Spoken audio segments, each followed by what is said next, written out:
Oh, I just wanted to share this quick do-it-yourself Christmas decor piece with you. So I got a dollar store shadow box and I cut my piece of paper to cover the back of it there. And then there I am gluing it in place.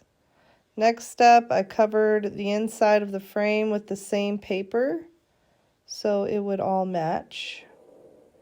Covered up the entire thing. And just had to cut around those corners to really fit that paper around, and I finished it there. I put my bells, put all the pieces together, put my bells in there, and now I'm just hot glue gunning it shut. Hot gluing it shut?